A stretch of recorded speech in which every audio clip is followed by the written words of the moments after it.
Hello, this is Samantha Shares.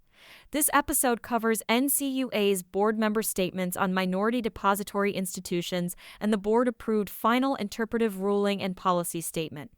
Note that the agency had technical difficulties with its board meeting, and there is no public recording of these statements as of today. The following is an audio version of those issuances. This podcast is educational and is not legal advice. We are sponsored by Credit Union Exam Solutions Incorporated, whose team has over 240 years of national credit union administration experience. We assist our clients with NCUAs so they save time and money. If you are worried about a recent, upcoming, or in-process NCUA examination, reach out to learn how they can assist at marktrickle.com. Also check out our other podcast called With Flying Colors, where we provide tips on how to achieve success with NCUA. And now the Board Action Bulletin on MD is followed by the statements of the Board. Changes to the MDI preservation program will help under-resourced communities. The NCUA Board unanimously approved a final interpretive ruling and policy statement that reflects the transfer of the MDI preservation program administration from the agency's Office of Minority and Women Inclusion to its Office of Credit Union Resources and Expansion, updates the program's features, and clarifies the requirements for a credit union to receive and maintain an MDI designation, among other changes. The final MDI policy statement will better enable hundreds of MDI credit unions to meet the needs of their members and communities, Chairman Harper said. Policy changes like this one make our country stronger. The revised policy statement is effective 30 days after date of publication in the Federal Register. And now the statements of the board members. As prepared for delivery on February 15, 2024. Chairman Todd Harper. Thank you for your presentation and your work on these improvements to the policy statement governing the NCUA's Minority Depository Institutions Preservation Program. My appreciation also extends to the teams in the Office of Credit Union Resources and Expansion and the Office of General Counsel for their efforts in completing these revisions. Thank you as well to board member Otsukas for suggesting incorporated language that underscores the importance of preserving the unique mission and characteristics of minority depository institution credit unions. Nearly 90 years ago, Congress created the federal credit union system to meet the credit and savings needs of credit union members, especially those of modest means.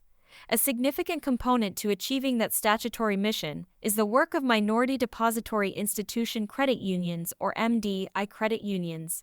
Supporting and preserving MDI credit unions is a fundamental responsibility of the NCUA. It's required not just under the system's statutory mission, but also in the specific requirements for supporting MDI credit unions set forth as part of the Dodd-Frank Wall Street Reform and Consumer Protection Act of 2010. Today, 1 in 10 federally insured credit unions is a minority depository institution.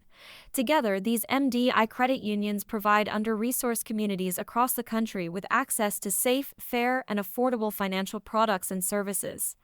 This access gives consumers greater opportunities to build a secure financial future for themselves, their families, and their communities. And when smaller communities are stronger and more resilient, so are our financial system, our economy, and our entire country. Today, the NCUA Board is considering final amendments to the Interpretive Ruling and Policy Statement 13-1 to reflect changes in the agency's structure and administration of its MDI preservation efforts. The revised policy statement also simplifies the definition of community its services as designated in its charter to refer to an MDI credit union's field of membership. As previously stated, I have long had concerns about preserving the character of a failing MDI credit union during the resolution process. Notably, this revised policy statement addresses those concerns. Under the revised policy statement, in the event of a potential failure of an MDI credit union, the NCUA will contact MDI credit unions in its merger registry that qualify to bid on a particular failing institution to measure their interest. Under this revised policy, the NCUA will additionally offer technical assistance to any MDI credit union desiring to bid, as well as 2 weeks to submit a bid whenever possible. This vital change to maintain the character of a merging MDI institution will bring the NCUA emergency merger process in line with that of the Federal Deposit Insurance Corporation. In closing, the final MDI policy statement will better enable hundreds of MDI credit unions to meet the needs of their members and communities. Policy changes like this one make our country stronger. I therefore support this final policy statement. Vice Chairman Kyle Hauptman. I support this interpretive ruling and policy statement. Although substantially unchanged from the proposed version, I appreciate the clarifications in the final statement. More than 10% of U.S. credit unions are minority depository institutions serving nearly 5.3 million members. Credit unions are the original answer to financial inclusion, started by people who were either overlooked by existing financial service providers or groups who wanted services tailored for their unique needs. Credit unions have been a means for financial inclusion since their inception. Many companies have admirable financial inclusion goals, but credit unions, especially MDI credit unions, provide members the ultimate power of ownership and control. This is true financial inclusion. We know one of the main reasons small credit unions go away is because of the regulatory burden associated with running one of these small institutions. It can be a thankless task, a labor of love, by someone who eventually retires.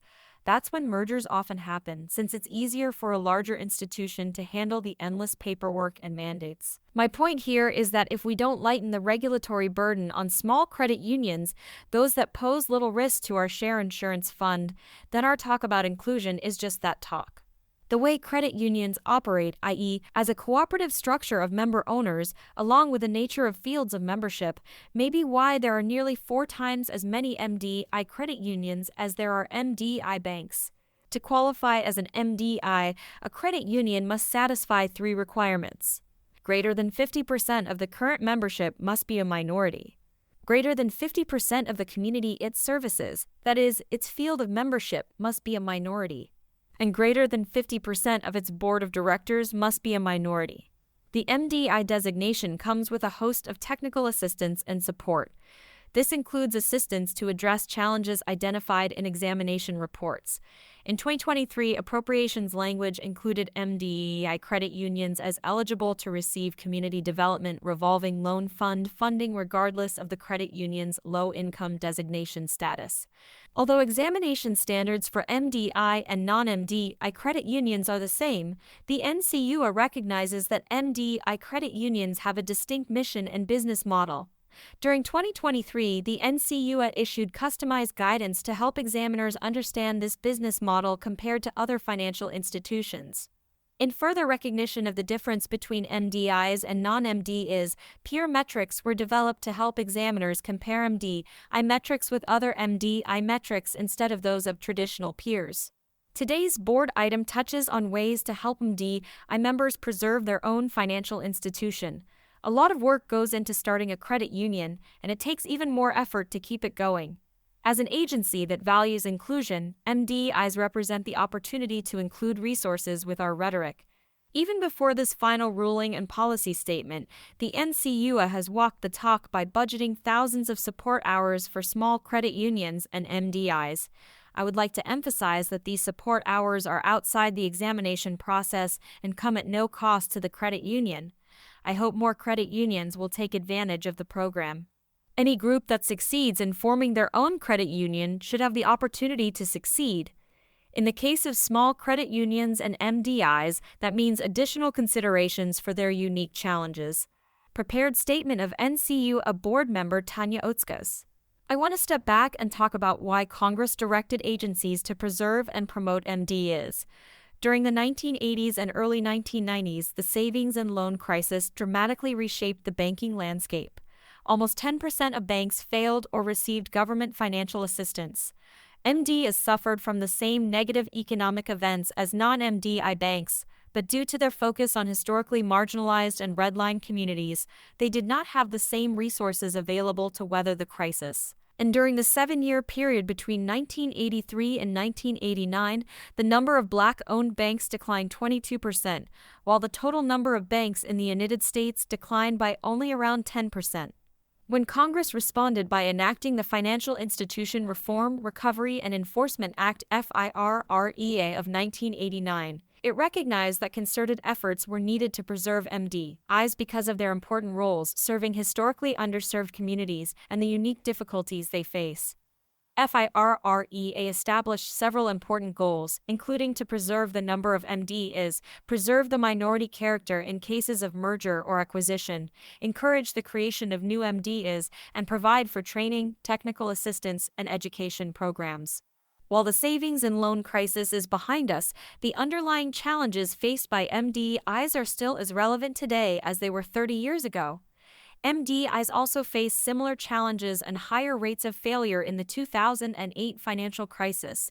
From 2012 to 2021, the number of MDI credit unions dropped 38%. Like all credit unions, MDI's success and ability to thrive is connected to the economic stability of its community. If the community has fewer resources, less money for their share accounts, their credit union will have less resources, less money for loans, investment, innovation, and training.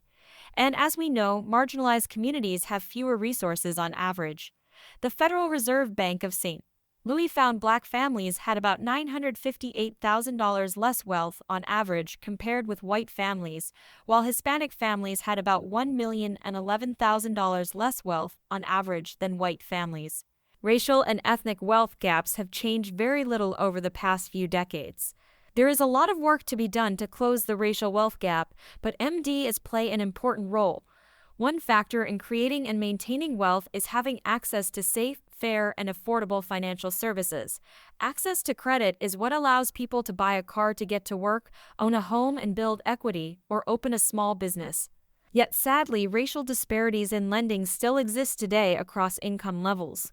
Data show that non-MDI banks reject Black and brown borrowers at a rate that is 2 times that of their white counterparts, even when they have the same credit profile.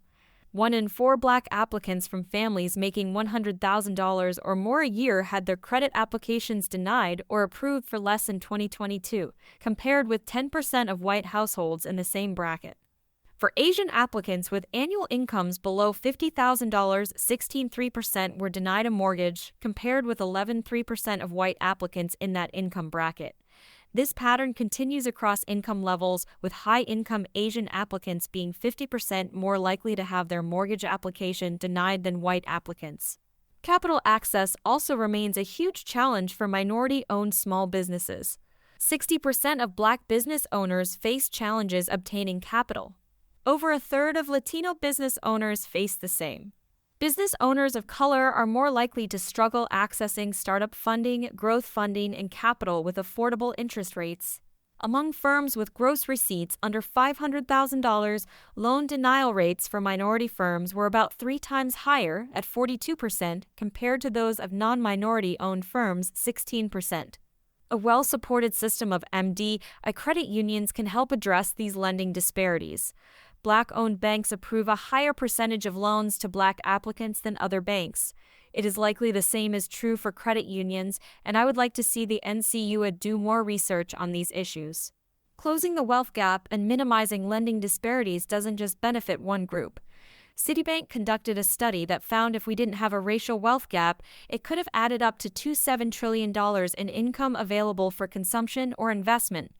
Even more, the study found that providing fair and equitable lending to Black entrepreneurs could have resulted in the creation of up to $13 trillion in estimated business revenue and potentially created 1 million jobs per year. Providing an environment where MDIs can be successful is crucial to allowing MDI credit unions to support their communities. I appreciate that NCUA has increased staff hours allocated to MDIs under the Small Credit Union and MDI Support Program, adjusted its examination processes to recognize the distinctive business model of MDI credit unions, and hosted an MDI Awareness Month and an MDI Symposium. And I am encouraged that, as the chairman said, MDIs continue to perform well, and in 2022, MDIs reported $42 billion in loans outstanding, an $8 billion increase from the previous year, and I know the vice chair has been supportive of the formation of new credit unions. Perhaps we will continue to see interest in forming new MDI credit unions. I support the revisions to the MDI policy statement and appreciate the comments submitted during the rulemaking process. Some of the suggestions were outside the scope of the proposal, but I'd like to explore those ideas in other contexts. This concludes the NCUA's board member statements on Minority Depository Institutions and the board-approved final interpretive ruling and policy statement. If your credit union could use assistance with your exam, reach out to Mark Treichel on LinkedIn or at marktreichel.com. This is Samantha Shares, and we thank you for listening.